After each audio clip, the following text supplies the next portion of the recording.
Time for an American Family News Update. I'm Bronson Woodruff. The families of the 8 remaining American hostages taken during the October 7th Hamas attacks met with the lawmakers today. This as the effort to free them continues. Speaking on Capitol Hill, Jonathan Deckelhen says that the deaths of many hostages makes him worried about the fate of his son, Suggy.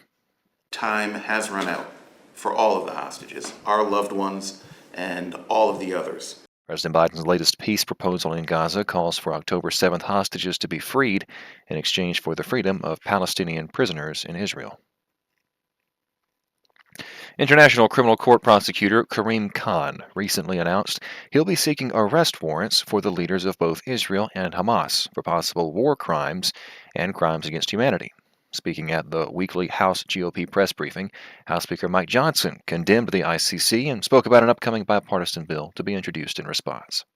Our legislation, which will have bipartisan support, will apply visa restrictions and economic sanctions to anybody at the ICC trying to investigate, arrest, detain, or prosecute protected persons, including U.S. allies. It's a really important step for us.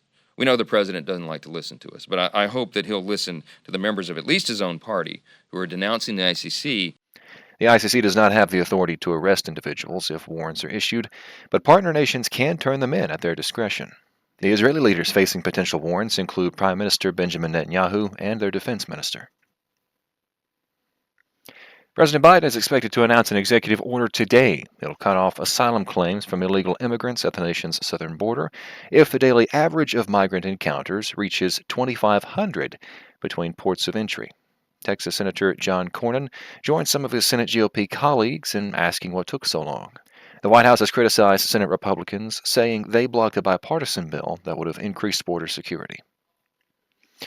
A new rule from the Environmental Protection Agency requires that about 56% of all new vehicle sales be electric by 2032, along with at least 13% plug-in hybrids for other partially electric cars.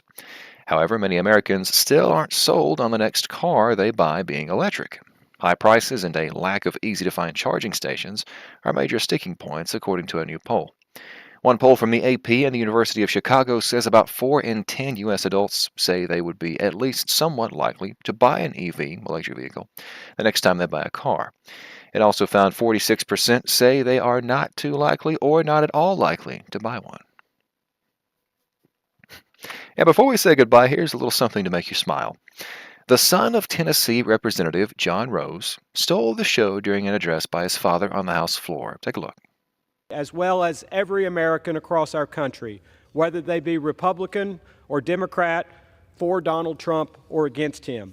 Regardless of one's opinion of the current Republican nominee, we'd be well served to remember the long and cherished tradition we have in this country of settling our political differences at the ballot box. For nearly 2.5 centuries, our nation's elected leaders have properly resisted. The congressman was discussing former President Trump's felony conviction in New York. Guy Rose was caught making silly faces and gestures at the camera. The congressman talked to Fox and Friends about why his son accompanied him to Congress in the first place. My wife and I, Chelsea and I, have 2 sons, Guy and Sam. Guy's 6, just finished kindergarten, and Sam is back home with Mom. She works full-time, so I was just, we were dividing up so we could keep them both occupied this week. Guy says the faces and gestures were his way of saying hi to his younger brother on TV. He was spelling out his brother's name with his arms.